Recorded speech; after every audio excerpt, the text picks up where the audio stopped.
আসসালামু আলাইকুম, তাসরিমা নাহিদ আমন্ত্রণ জানাচ্ছি এনটিভির রাতের খবরে। ক্রাউন সিমেন্ট শিরোনাম দেখছিলেন, জানাবো পুরো খবর। ঢাকা আলিয়া মাদ্রাসা মাঠের অস্থায়ী আদালতের এজলাস পুড়িয়ে দেয়ায় বিডিআর হত্যাকাণ্ডের বিস্ফোরক মামলা শুনানি করা সম্ভব হয়নি। দুই পক্ষের আইনজীবী জানান, মাদ্রাসা শিক্ষার্থীদের বাঁধার মুখে বিচার কাজ না করেই ফিরে গেছেন বিচারক। পরে 19 জানুয়ারি পরবর্তী শুনানির তারিখ নির্ধারণ করা হয়েছে। এদিকে দ্রুততম সময়ের মধ্যে সুষ্ঠু বিচার এবং নিরপরাধ বিডিআর সদস্যদের চাকুরিতে পুনর্বহালের দাবিতে শাহবাগ অবরোধ করেছে ক্ষতিগ্রস্ত বিডিআর সদস্যরা। পরে তারা 3 দিনের কর্মসূচি ঘোষণা করে শাহবাগ ত্যাগ করেন। এর মধ্যে শুক্র ও শনিবার জেলায় জেলায় গণসংযোগ এবং আগামী রোববার জেলার প্রেস ক্লাবগুলোর সামনে মানববন্ধন কর্মসূচি পালন করার কথা রয়েছে। নূর হোসেনের রিপোর্ট। রাতভর নানা নাটকীয়তা শেষে আইন মন্ত্রণালয়ের বিজ্ঞপ্তিতে ঢাকা আলিয়া মাদ্রাসার মাঠে অস্থায়ী এই আদালতে বিডিআর বিদ্রোহের বিচার কাজ শুরু হওয়ার কথা ছিল। তবে বুধবার রাতেই আদালতের এজলাস পুড়িয়ে দেয় দুর্বৃত্তরা। বিচার কাজ না করার জন্য আন্দোলনে নামে মাদ্রাসার শিক্ষার্থীরা। বকশীবাজার মোড় থেকে আলিয়া মাদ্রাসা মাঠের রাস্তাও অবরোধ করে শিক্ষার্থীরা। শিক্ষার্থীদের আন্দোলনের কারণে আদালত পরিচালনার পরিবেশ নেই বলে জানান রাষ্ট্রপক্ষ ও বিজিবির আইনজীবী। টোটাল প্রসিকিউশন টিমটা আমরা প্রস্তুত ছিলাম শুনানি করার জন্য, কিন্তু আমরা এখানে এসে ছাত্রদের কর্তৃক বাধাপ্রাপ্ত হওয়ার কারণে ভিতরে ঢুকতে পারি নাই। ন্যায় বিচার নিশ্চিত করার জন্য সকলেরকেই দায়িত্বশীল ভূমিকা পালন করা উচিত। এদিকে চাকরিতে পুনর্বহাল এবং বন্দি বিডিআর সদস্যদের মুক্তির দাবিতে রাজধানীর শাহবাগ মোড় অবরোধ করে বিডিআর ও তাদের পরিবারের সদস্যরা। টানা 2 ঘন্টা শাহবাগের চারপাশের যান চলাচল বন্ধ থাকে। আমাদের যে জেলবন্দি ভাইরা আছে প্রত্যেকের মুক্তি দিতে হবে, আর যারা চাকরিচ্যুত আছে তাদের সবাইকে চাকরি ফেরত দিতে হবে।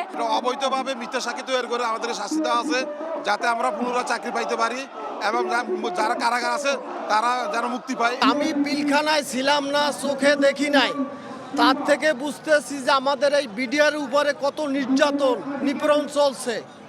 তাই আমি 6 বছর 6 মাস 11 দিন জেলের ভাত খেয়েছি পিলখানা চোখে না দেখে। যারা আপনার জেলখানায় বন্দি আছে, বিভিন্ন মেয়াদে সাজা দিছে, এদের 1 নম্বর মুক্তি।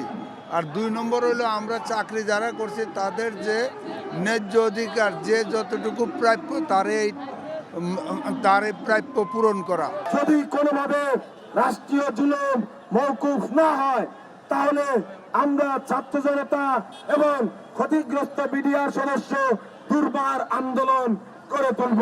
পিলখানা হত্যাকাণ্ডের সুষ্ঠু বিচার সহ 7 দফা দাবিতে শহীদ মিনারে টানা 2 দিন অবস্থান কর্মসূচি পালন করছে ক্ষতিগ্রস্ত বিডিআর সদস্যরা। নূর Hossain, NTV news, Dhaka.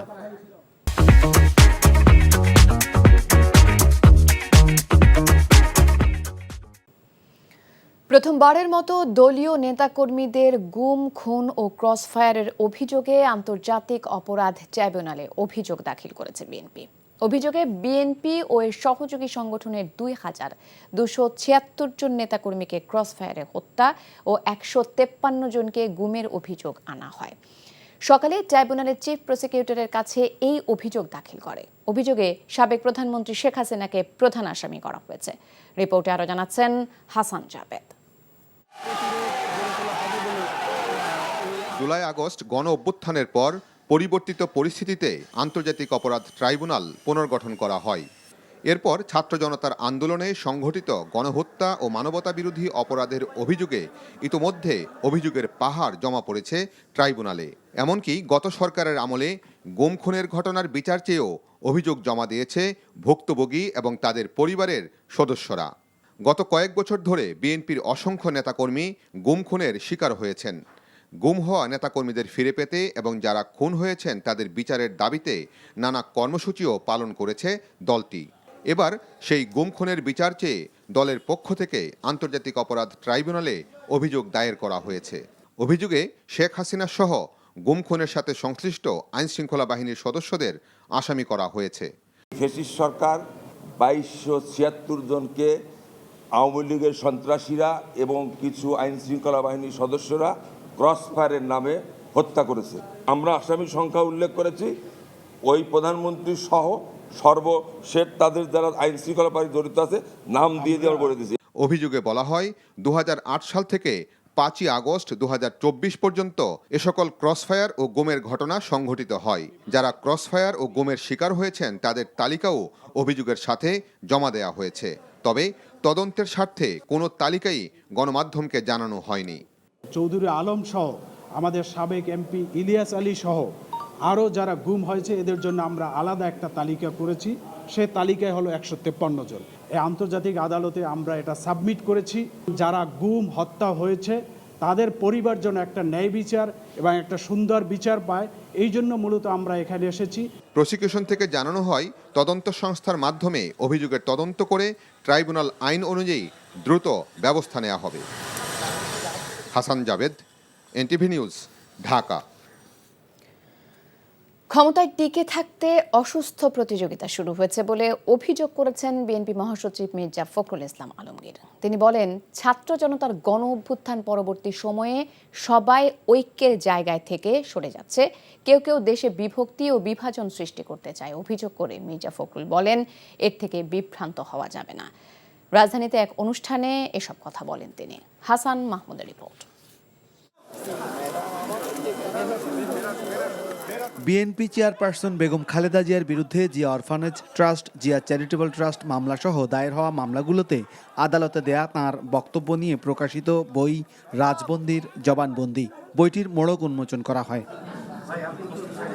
BNP চেয়ারপারসনের গুলশান কার্যালয়ে মোড়ক উন্মোচন অনুষ্ঠানে দলের মহাসচিব বলেন, দীর্ঘ নির্যাতন নিপীড়নে কারাবন্দিত্বের মধ্য দিয়ে গণতন্ত্রের জন্য সংগ্রাম করে গেছেন খালেদা জিয়া। তিনি বলেন, বর্তমানে অনেকেই ক্ষমতার জন্য অসুস্থ প্রতিযোগিতা করছেন। হাসিনা চলে যাওয়ার পর থেকে, পালানোর পর থেকে আমরা কেন জানি না নিজেদেরকে আবার সেই পুরো বিশ্বাস ফিরিয়ে আনতে পারছি না, ঐক্যের জায়গাটাতে থাকতে পারছি না। কি দুর্ভাগ্য যে এখন যেটা শুরু হয়েছে এটাকে আমি মনে করি এতটুকু সুস্থ ব্যাপার না, অসুস্থ একটা প্রতিযোগিতা শুরু হয়েছে ক্ষমতায় টিকে থাকবার জন্য। মির্জা ফখরুল বলেন, 5 আগস্ট পরবর্তী সময়ে ঐক্যের জায়গায় এখনও ঘাটতি রয়ে গেছে। আলোচনায় অংশ নিয়ে অনলাইন অ্যাক্টিভিস্ট, প্রথিতযশা সাংবাদিক, লেখকরা বলেন, বিভাজনে বিভ্রান্ত হওয়া যাবে না। বিভক্তির রাজনীতি যেন আমরা না করি। এখন যেটা প্রয়োজন, সবচেয়ে বেশি প্রয়োজন দেশকে বাঁচানোর জন্য, গণতন্ত্রকে ফিরে পাওয়ার জন্য ঐক্য। তারা কেন জেলে থাকবে? তাদেরকে বের করে আনতে হবে, নেতাকর্মী সবাইকে বের করে আনতে হবে। একটা নির্বাহী আইন বা জরুরি আইন করে বিএনপির সকল নেতাকর্মী এবং সকল রাষ্ট্রবন্দীদের জেল থেকে এখনই মুক্ত করা হচ্ছে। বিচারিক কার্যক্রমে শুনানির মাধ্যমে ন্যায় বিচার প্রতিষ্ঠিত হবে। সবাই জানবেন, শুনবেন, দেখবেন আমাদের নেত্রী বেগম খালেদা জিয়া কোনো অন্যায় করেননি। সবাইকে ঐক্যবদ্ধ থাকার আহ্বানও জানান তারা। Hasan Mahmud, NTV news, Dhaka.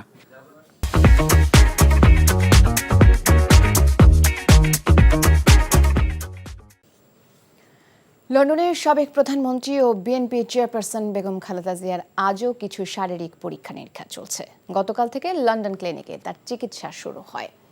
বুধবার লন্ডন পৌঁছানোর পর খালেদা জিয়াকে সরাসরি হাসপাতালে ভর্তি করা হয়। গতকালই তার কিছু পরীক্ষা নিরীক্ষা করা হয়। আজ ও গতকালে স্বাস্থ্য পরীক্ষার রিপোর্ট পর্যালোচনা করে চিকিৎসকরা বেগম জিয়ার চিকিৎসার পরবর্তী ধাপ নির্ধারণ করবেন। দ্য লন্ডন ক্লিনিকে বিশেষজ্ঞ চিকিৎসক অধ্যাপক প্যাট্রিক কেনেডির তত্ত্বাবধানে তার চিকিৎসা চলছে। প্যাট্রিক কেনেডি এক স্বনামধন্য লিভার বিশেষজ্ঞ। লিভারের ভাইরাসজনিত রোগ নিয়ে কাজের জন্য তিনি বিশ্বব্যাপী পরিচিত। লন্ডনে বিএনপি চেয়ারপারসনের চিকিৎসার সার্বিক সমন্বয় করেছেন পুত্রবধূ ডাক্তার জোবায়দা রহমান, আর সার্বিক তত্ত্বাবধান করছেন তার জ্যেষ্ঠ পুত্র বিএনপির ভারপ্রাপ্ত চেয়ারম্যান তারেক রহমান। এবারের সফরে কতদিন বিদেশে থাকতে হবে বিএনপি চেয়ারপারসনকে, সেই সিদ্ধান্ত নেবে দেশি বিদেশি চিকিৎসকদের নিয়ে গঠিত মেডিকেল বোর্ড। খালেদা জিয়া দীর্ঘদিন ধরে লিভার সিরোসিস, কিডনি, হৃদরোগ, আর্থ্রাইটিস ও ডায়াবেটিক সহ নানা জটিলতায় ভুগছেন। 2023 সালে অক্টোবরে লিভারে একটি অস্ত্রোপচার হয় তার। যুক্তরাষ্ট্রের জন হপকিন্স বিশ্ববিদ্যালয়ের 3 জন বিশেষজ্ঞ ঢাকায় এসে এই অস্ত্রোপচার করে যান।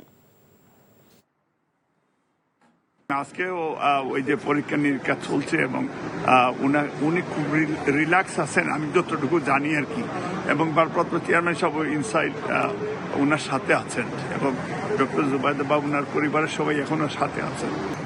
উনি যাতে সুস্থভাবে বাংলাদেশে ফিরে যেতে পারেন এই দোয়াটা আমরা আপনাদের কাছে আমরা চাইছি, আপনারা এই দোয়াটা করবেন। এদিকে জিয়া অরফানেজ ট্রাস্ট দুর্নীতি মামলায় 10 বছরের সাজা বাতিল চেয়ে বিএনপি চেয়ারপারসন বেগম খালেদা জিয়ার করা আপিলের পরবর্তী শুনানি আগামী মঙ্গলবার। সাজা বাতিল হবে বলে প্রত্যাশা তার আইনজীবীদের। Without any evidence, without any record, without any তথ্য প্রমাণ কোনো কিছুই ছিল না এই নিম্ন আদালতের জাজমেন্টের মধ্যে। তারপরেও আপনার হাইকোর্ট বিভাগ, এটা অত্যন্ত দুঃখের বিষয়, ঘৃণার বিষয়, হাইকোর্ট বিভাগ ট্রায়াল কোর্ট দিয়েছিল 5 বছর সাজা, হাইকোর্ট দিয়েছিল 10 বছর। আমরা আদালতের প্রতি নিবেদন জানিয়েছি এই মামলা ভয়েড অ্যাব ইনিশিও, অর্থাৎ শুরু থেকে অকার্যকর, এবং আমরা প্রত্যাশা করছি আদালত, মহামান্য আদালত সকলের বক্তব্য শ্রবণ করেছেন, ন্যায় বিচার করবেন। আমরা ন্যায় বিচার প্রত্যাশা করছি। পাশাপাশি 15 জানুয়ারির মধ্যে জুলাই ঘোষণাপত্র তৈরি হচ্ছে না। আগামী সপ্তাহে ঘোষণাপত্র প্রকাশের দিনক্ষণ জানা যাবে বলে জানিয়েছেন অন্তর্বর্তীকালীন সরকারের উপদেষ্টা মাহফুজ আলম। সংবাদ ব্রিফিংয়ে তিনি আরও বলেন, সংবিধান সংস্কার বা বাতিলের বিষয়ে সব পক্ষের ঐক্যমত্যের ভিত্তিতে সিদ্ধান্ত হবে। এ সময় প্রধান উপদেষ্টা প্রেস সচিব শফিকুল আলম জানান, আগামী মাসের মধ্যে সকল শিক্ষার্থীর কাছে পাঠ্যপুস্তক পৌঁছে যাবে। নাজিবুর রহমান জানাচ্ছেন বিস্তারিত। রাজধানীর ফরেন সার্ভিস একাডেমিতে এক সংবাদ সম্মেলনে অন্তর্বর্তীকালীন সরকারের উপদেষ্টা মাহফুজ আলম জানান, জুলাই ঘোষণাপত্র প্রণয়নের দিনক্ষণ সব পক্ষের ঐক্যমতের ভিত্তিতে তা তৈরির কথাও বলেন তিনি। কবে এই ঘোষণাপত্র, কিভাবে এই ঘোষণাপত্র প্রকাশিত হবে অথবা ঘোষিত হবে সেই সম্বন্ধে সরকার আগামী সপ্তাহের মধ্যেই সবার সাথে পরামর্শ ভিত্তিতে সর্বসম্মতিক্রমে সিদ্ধান্তটি জানাবে। সংবাদ সম্মেলনে উঠে আসে জাতীয় নির্বাচন ও সংবিধান সংস্কারের বিষয়টিও। এ সময় মাহফুজ আলম বলেন, জাতীয় নির্বাচন নির্ভর করছে সংস্কারের উপর, আর সংবিধান নিয়ে সিদ্ধান্ত হবে সব পক্ষের মতামতের ভিত্তিতে। ঐকমত্যের জায়গাতে যদি আমরা পৌঁছাতে পারি সংবিধানের ব্যাপারে, সংবিধানকে কি করব, আমরা কি করতে চাচ্ছি, এটা প্রস্তাবনা আছে শিক্ষার্থীদের দিক থেকে, অন্যান্য রাজনৈতিক দল থেকে হয়তো এটা বিরোধিতা আছে। এইটা যেহেতু কন্টেনশাস পয়েন্ট, একটু আগে আমি যেটা বলেছি, যেসব বিষয়ে কন্টেনশাস পয়েন্ট আছে সেসব বিষয়গুলো আমরা আলোচনা করে আমরা এটাকে লিপিবদ্ধ করব। কনসালটেশন প্রসেসে ঢোকার পর আমরা আসলে ঠিক করব, রাজনৈতিক দলগুলো ঠিক করবে যে কতটা সংস্কার আমরা করতে চাই এই রাষ্ট্রে। ওই সংস্কার যদি মধ্যমেয়াদী হয়, দীর্ঘমেয়াদী হয়, স্বল্পমেয়াদী হয়, বা কি ধরনের সংস্কার, এটা যদি ঠিক হয়, ওই সংস্কারের মেয়াদ অথবা পরিধির ভিত্তিতে আমি মনে করি নির্বাচনের ডেট ঠিক হবে। ফেব্রুয়ারির মধ্যে সকল শিক্ষার্থীদের হাতে পাঠ্যপুস্তক পৌঁছে দেওয়া হবে বলে জানিয়েছেন প্রধান উপদেষ্টার প্রেস সচিব। পাঠ্যপুস্তক আগামী মাসের মধ্যে সবাই হাতে পাবেন, সবার হাতে। তথ্য পাচ্ছি যে অনেক সময়, বেশিরভাগ সময় 2010-এর পরের থেকে দেখা যাচ্ছে যে ফুল ডিস্ট্রিবিউশন হতে হতে মার্চ এবং কোনো বছর জুলাই মাসও হয়ে গিয়েছে। স্থানীয় সরকার নির্বাচন দ্রুত আয়োজন করা হলে জনসেবা নিশ্চিত করা সম্ভব বলে মনে করে সরকার। ধর্মীয় সাংস্কৃতিক অনুষ্ঠানে হামলা হলে কঠোর ব্যবস্থা নেওয়ার কথাও জানিয়েছেন তারা। Najibur Rahman, NTV news, Dhaka. July অভ্যুত্থানের ঘোষণাপত্রে শহীদদের রাষ্ট্রীয় স্বীকৃতি, বৈষম্য বিরোধী ছাত্র আন্দোলনের নেতৃত্ব পরিষ্কার উল্লেখ সহ 7 দফা দাবিতে গণসংযোগ ও লিফলেট বিতরণ করেছে জাতীয় নাগরিক কমিটি ও বৈষম্য বিরোধী ছাত্র আন্দোলন। বিকেলে রাজধানীর ধানমন্ডির রবীন্দ্র সরোবরে গণসংযোগ করা হয়। এর আগে শাহবাগ, পল্টন, শান্তিনগর সহ রাজধানীর বিভিন্ন এলাকায় জনসাধারণের মাঝে লিফলেট বিতরণ করে জাতীয় নাগরিক কমিটি ও বৈষম্য বিরোধী ছাত্র আন্দোলন।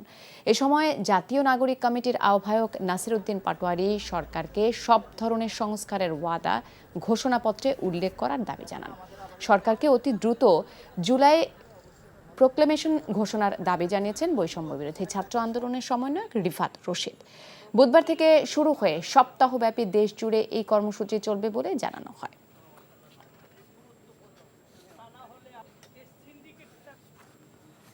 শেখ হাসিনাকে ফেরাতে বাংলাদেশের পাঠানো চিঠি পাবার বিষয়টি ভারত স্বীকার করেছে বলে জানিয়েছে পররাষ্ট্র মন্ত্রণালয়।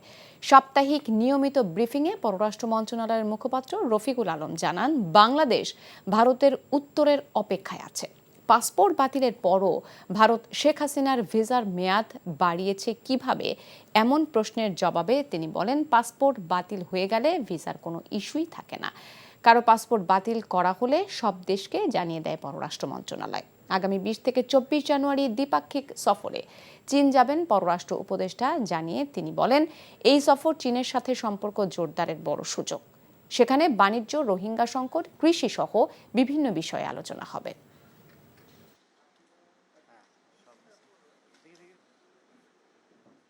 আমরা আমাদের অনুরোধ জানিয়েছি, আমরা ফেরত চেয়েছি, আমরা ভারতের উত্তরের জন্য অপেক্ষা করব।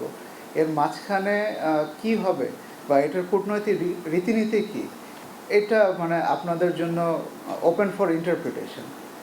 কূটনীতির ধরাবাঁধা অনেক কিছুই থাকে না, এটা এরকম একটা পরিস্থিতি যে পাসপোর্ট বাতিল হয়ে গেলে সেখানে ভিসার কোনো বিষয় থাকছে না। বাংলাদেশের সাথে তুরস্কের আমদানি ও রপ্তানি 1 বিলিয়ন থেকে বেড়ে হয়েছে $1.3 বিলিয়ন। অস্ত্র, পর্যটন ও সেবা, খনি সহ ভারী শিল্পের বিনিয়োগের মাধ্যমে দুই দেশের বাণিজ্য দ্বিগুণ করা সম্ভব বলে জানান ঢাকায় সফররত তুরস্কের বাণিজ্য মন্ত্রী অধ্যাপক ডক্টর ওমর বোলাত। দুপুরে রাজধানীর একটি হোটেলে ব্যবসায়ীদের শীর্ষ সংগঠন এফবিসিসিআই ও তুরস্ক বাংলাদেশ বাণিজ্যিক সংগঠনের উদ্যোগে আয়োজিত সভায় এসব কথা বলেন তিনি। বাংলাদেশের অর্থনৈতিক উন্নয়নে সহযোগিতা অব্যাহত রাখার কথা জানান অধ্যাপক ওমর বোলাত। এছাড়া বাংলাদেশে আকাশ, জল ও স্থলপথের নিরাপত্তায়, অস্ত্র, বাণিজ্য, পর্যটন, তথ্য প্রযুক্তি ও ভারী শিল্পে বাংলাদেশের সাথে বাণিজ্য ও বিনিয়োগ বাড়ানোর ব্যাপারে তুরস্ক আগ্রহী বলেও জানান দেশটির বাণিজ্য মন্ত্রী। এ সময় উপস্থিত ছিলেন বাণিজ্য উপদেষ্টা Sheikh Bashir Uddin.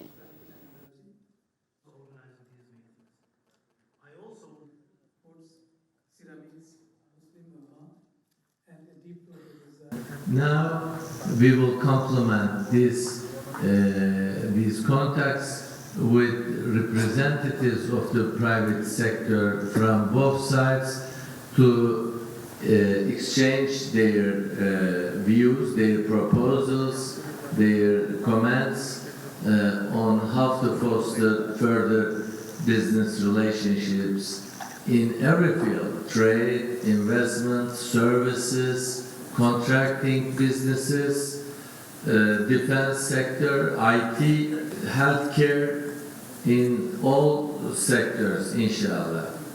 I look forward to hear and then take notes of things that we all need to do. I think it's a very vibrant forum here that we have, and I look forward to learn and then set my action plans to harness the opportunity that is ahead of us. সম্পদের তথ্য গোপন রেখে মিথ্যা বলার অভিযোগে বাংলাদেশের ক্ষমতাচ্যুত সাবেক প্রধানমন্ত্রী শেখ হাসিনার ভাগ্নি টিউলিপ সিদ্দিককে প্রতারক মন্ত্রী হিসেবে অভিহিত করেছে ব্রিটিশ সংবাদ মাধ্যম ডেইলি মেইল। সংবাদ মাধ্যমটি বলছে, ফ্ল্যাট কেলেঙ্কারির পর প্রথমবার তাকে অর্থ মন্ত্রণালয়ের অফিসে যেতে দেখা গেছে। বলা হয় 2022 সালে সংবাদ মাধ্যমটি টিউলিপের ফ্ল্যাট নিয়ে তদন্ত করতে গেলে সংবাদ প্রকাশ না করতে হুমকি দেন তিনি। এরপর আর এটি প্রকাশ করা হয়নি। পরে জানা যায় ফ্ল্যাটটি এক ব্যবসায়ীর কাছ থেকে উপহার পেয়েছেন তিনি। এরপর থেকে টিউলিপের সম্পদ নিয়ে তদন্ত শুরু হয়। এদিকে কনজারভেটিভ পার্টির নেতা ক্রিস ফিলিপ টিউলিপ সিদ্দিকের পদত্যাগের দাবি জানিয়েছেন। তিনি বলেন, টিউলিপ তার ব্যক্তিগত সম্পদের উৎস ব্যাখ্যা দিতে না পারলে পদ থেকে সরে দাঁড়াতে হবে। জামাত নেতা মীর কাসেমের ছেলে ব্যারিস্টার আরমানের নিখোঁজের বিষয়ে শেখ হাসিনার ভাগ্নি টিউলিপ সিদ্দিকীকে প্রশ্ন করে তোপের মুখে পড়েছিলেন ব্রিটিশ সাংবাদিক। এরপরেই বাংলাদেশে আরমানের বাড়িতে অভিযান চালায় আইনশৃঙ্খলা বাহিনী। এক প্রতিবেদনে এমন তথ্য জানিয়েছে ব্রিটিশ সংবাদ মাধ্যম ফিনান্সিয়াল টাইমস। প্রতিবেদনে বলা হয়, নিখোঁজ আরমানের বিষয়ে 2017 সালে টিউলিপকে প্রশ্ন করেছিলেন ব্রিটিশ গণমাধ্যম চ্যানেল 4 এর সাংবাদিক। এ সময় ওই সংবাদকর্মীর ওপর চড়াও হন টিউলিপ। এছাড়াও প্রতিবেদনটি প্রচারের কয়েক ঘন্টা আগে আরমানের ঢাকার বাড়িতে অভিযান চালায় আইনশৃঙ্খলা বাহিনী। অভিযানের সময় তারা আরমানের স্ত্রীকে নিখোঁজের বিষয়ে নীরব থাকতে হুমকি দেয়। ব্যারিস্টার আরমান দীর্ঘ ৮ বছর গুম ছিলেন। গেল বছরের ৫ অগস্ট ছাত্র জনতার অভ্যুত্থানে শেখ হাসিনার পতন হলে আয়নাঘর থেকে মুক্তি পেয়ে বাড়ি ফেরেন তিনি। যুক্তরাজ্যের লেবার পার্টির নেতা ও বর্তমান প্রধানমন্ত্রী কিয়ার স্টারমারের প্রচারণায় বাংলাদেশ আওয়ামী লীগের যুক্তরাজ্য শাখায় কিছু সদস্য সক্রিয়ভাবে অংশগ্রহণ করেছেন, এমন খবর প্রকাশ করেছে সংবাদ মাধ্যম টেলিগ্রাফ। একই সঙ্গে বাংলাদেশের ক্ষমতাচ্যুত সাবেক প্রধানমন্ত্রী শেখ হাসিনার সঙ্গে লেবার পার্টির ঘনিষ্ঠ সম্পর্ক নিয়েও নতুন করে প্রশ্ন উঠেছে। টেলিগ্রাফের প্রতিবেদনে বলা হয়েছে, শেখ হাসিনা ক্ষমতা ছাড়ার পরও আওয়ামী লীগের যুক্তরাজ্য শাখা এখনও সক্রিয়। অতীতে এই শাখার সদস্যরা টিউলিপ সিদ্দিকীর নির্বাচনী প্রচারণায়ও অংশগ্রহণ করেছেন। টেলিগ্রাফের প্রতিবেদনে উল্লেখ করা হয়, যুক্তরাজ্যের 2019 সালের সাধারণ নির্বাচনের সময়ে আওয়ামী লীগের যুক্তরাজ্য শাখার অন্যতম প্রধান সংগঠক আব্দুল আহাদ চৌধুরী ও অন্যান্য সদস্য কিয়ার স্টারমারের হোলবর্ন এবং সেন্ট প্যানক্রাস নির্বাচনী এলাকায় প্রচারণায় অংশ নিয়েছিলেন। প্রতিবেদনটিতে আরও উল্লেখ করা হয়, কিয়ার স্টারমার শেখ হাসিনার সঙ্গে একাধিকবার সাক্ষাৎ করেছিলেন। এই সাক্ষাতের জন্য তদন্তের মুখোমুখি হতে পারেন তিনি। 3100 কোটি টাকার অস্বাভাবিক লেনদেন ও 19 কোটি টাকার অবৈধ সম্পদ অর্জনের অভিযোগে ফরিদপুর 4 আসনের সাবেক সংসদ সদস্য নেক্সন চৌধুরী ও তার স্ত্রী তারিন হোসেনের বিরুদ্ধে মামলা করেছে দুদক। বিকেলের সংবাদ সম্মেলনে দুদক মহাপরিচালক মোহাম্মদ আক্তার হোসেন এই তথ্য জানান। তিনি আরও জানান, নরসিংদী 2 আসনের সাবেক সংসদ সদস্য আনোয়ারুল আশরাফ খান ও তার স্ত্রীর বিরুদ্ধে অবৈধ সম্পদ আয় ও অস্বাভাবিক লেনদেনের অভিযোগে মানি লন্ডারিং আইনে মামলা দায়ের করেছে সংস্থাটি। এছাড়াও নামে বেনামে ব্যাংক অ্যাকাউন্ট খুলে সাবেক মন্ত্রী, সংসদ সদস্যরা যে অস্বাভাবিক লেনদেন করেছেন তার সাথে কোনো ব্যাংক কর্মকর্তারা জড়িত থাকলে তাদেরকেও আইনের আওতায় আনা হবে বলেও নিশ্চিত করেন দুদক মহাপরিচালক।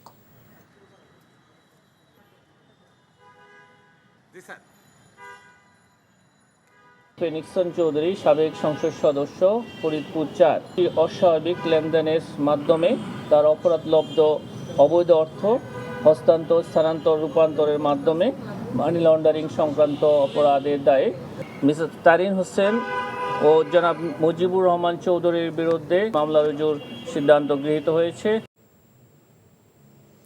এবার আর আগের মতো রাতের ভোট হবে না উল্লেখ করে প্রধান নির্বাচন কমিশনার এএমএম নাসির উদ্দিন বলেছেন, অবাধ, সুষ্ঠু ও নিরপেক্ষ নির্বাচনের জন্য কমিশন মাঠে নেমেছে।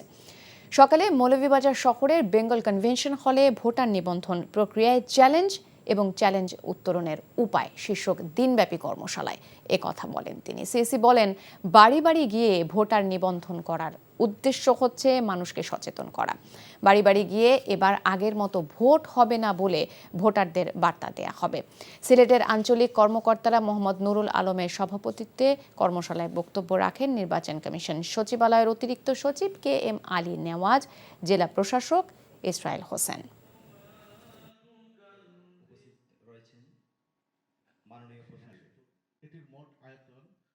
আমরা একটা সুষ্ঠু, সুন্দর, গ্রহণযোগ্য নির্বাচন দিতে চাই। এই ব্যাপারে আমাদের কোনো অন্তরের মধ্যে কোনো দ্বিধাদ্বন্দ্ব নাই। আমরা সর্বতভাবে চেষ্টা করে যাচ্ছি এটার জন্য। আমাদের লক্ষ্য একটাই, এবং আমার কাছে আপনাদের কাছে অ্যাপিল হল, for gods sec don't be biased towards any party.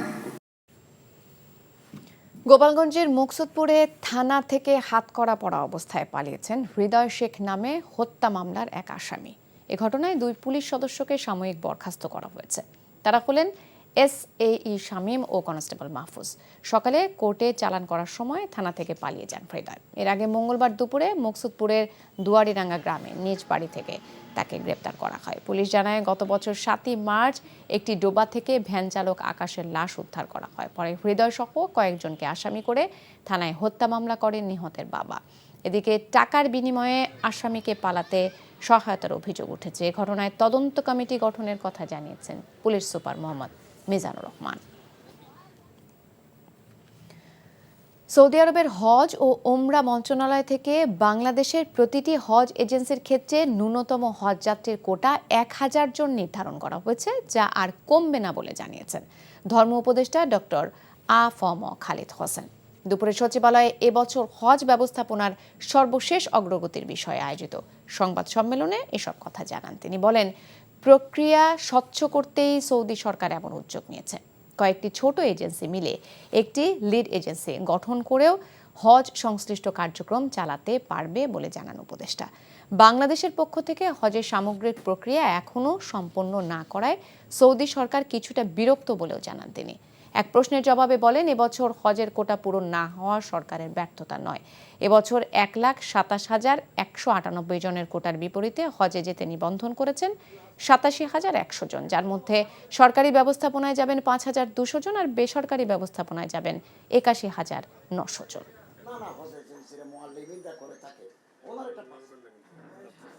হজ এজেন্সির প্রতি ন্যূনতম হজ যাত্রী নির্ধারণ করে থাকে সৌদি হজ ও ওমরা মন্ত্রণালয়।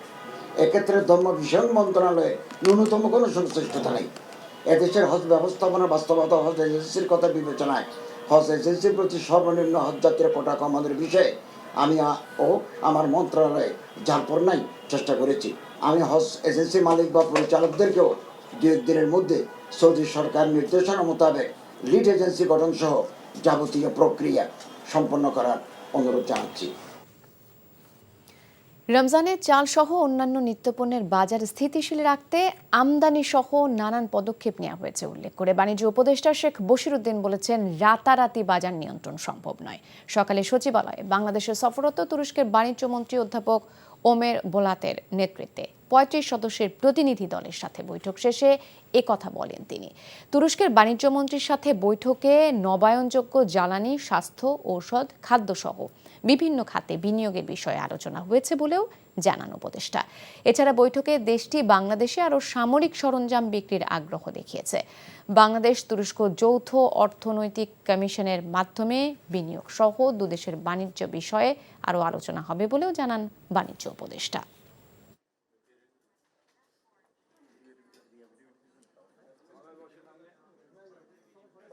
খাদ্য মন্ত্রণালয়ের নিয়ন্ত্রণাধীনভাবে কয়েক লক্ষ টন চাল সরাসরি আমদানি হচ্ছে। বার্মা থেকে হচ্ছে, পাকিস্তান থেকে হচ্ছে, ভারত থেকে হচ্ছে। সো আমাদের আমনের ভরা মৌসুমে মুহূর্তে চলছে। আমাদের এপ্রিল নাগাদ বোরো ধান আসবে। সো আমরা আশা করি যে এখন থেকে এপ্রিল মানে আগামী 3 মাস বাজারের যে একটা সাময়িক অবস্থা তৈরি হয়েছে, আমরা আশা করি ইনশাল্লাহ এটা ঠিক হয়ে যাবে। এছাড়া অন্য কোনো পণ্যে আমার জানা মতে তেমন কোনো অসঙ্গতি নেই বলে আমার ধারণা। এখনও শিক্ষাঙ্গনে, কর্মস্থলে নারী ও শিশুরা যৌন হয়রানির শিকার হচ্ছে, যা বেশ উদ্বেগজনক বলে মন্তব্য করেছেন সুপ্রিম কোর্টের সিনিয়র আইনজীবী জেড.আই. খান পান্না। রাজধানীর সিডাপ অডিটোরিয়ামে যৌন হয়রানি এবং জেন্ডার ভিত্তিক সহিংসতা প্রতিরোধ ও প্রতিকারে করণীয় শীর্ষক মতবিনিময় সভায় তিনি এ মন্তব্য করেন। তিনি বলেন, শুধু নারী নয়, কারো প্রতি অমানবিক আচরণ করা উচিত নয়। আমাদের প্রত্যেকের উচিত সমাজের নির্যাতিতদের পাশে দাঁড়ানো। সেমিনারে বলা হয়, অগ্নি নামের একটি প্রকল্প বাস্তবায়ন করেছে আইন ও সালিশ কেন্দ্র। প্রকল্পটির অধীনে গবেষণা গাজীপুর ও রাজশাহী জেলায় বিশেষ করে পরিবহন, বাজার, স্থান, শিক্ষা প্রতিষ্ঠান এবং ডিজিটাল প্ল্যাটফর্মে সাইবার ভিত্তিক যৌন হয়রানির 298টি ঘটনা উঠে এসেছে।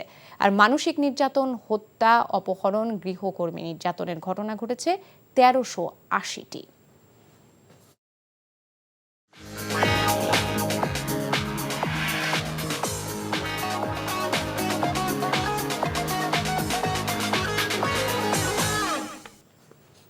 নগদ নিবেদিত অর্থনীতির খবর।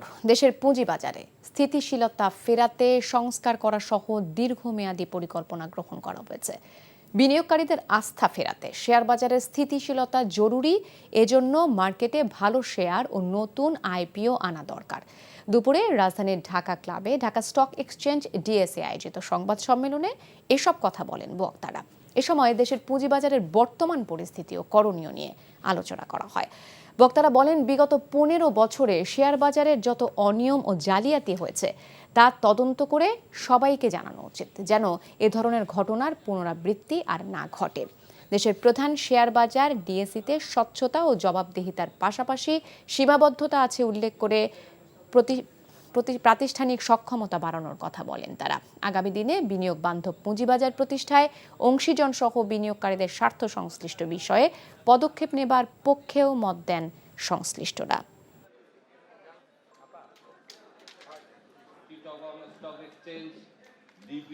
ডিএসসিকে যদি সামনের দিকে এগিয়ে নিয়ে যেতে হয়, বাজারে যদি তার কাঙ্ক্ষিত ভূমিকা রাখতে হয়, সেক্ষেত্রে আমাদের একটি দক্ষ মানব সম্পদ লাগবে, যেটি আমাদের যে প্রধান তিনটি পদে দক্ষ, সৎ এবং পরিশ্রমী কিছু ব্যক্তিত্বকে আমরা আনার চেষ্টা করছি, নেতৃত্বকে শক্তিশালী করার চেষ্টা করছি।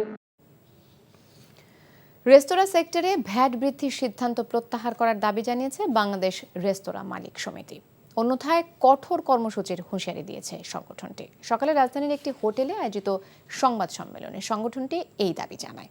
এ সময় সংগঠনটির মহাসচিব ইমরান হাসান জানান, করের আওতায় না বাড়িয়ে এবং কর ফাঁকি রোধ না করে অর্থবছরের মাঝামাঝি 3 গুণ ভ্যাট বাড়ানোর সরাসরি প্রভাব পড়বে সাধারণ মানুষের ওপর। একই সাথে ক্ষুদ্র প্রতিষ্ঠান ক্ষতিগ্রস্ত হবে উল্লেখ করে তিনি আরও জানান, এতে মূল্যস্ফীতি ও কর্মসংস্থানের উপর নেতিবাচক প্রভাব পড়বে। ভ্যাট আরোপের সিদ্ধান্ত প্রত্যাহার না হলে সংগঠনটি আগামীতে মানববন্ধন সহ রেস্তোরাঁ বন্ধ রাখার কর্মসূচি গ্রহণ করবে বলেও জানানো হয়।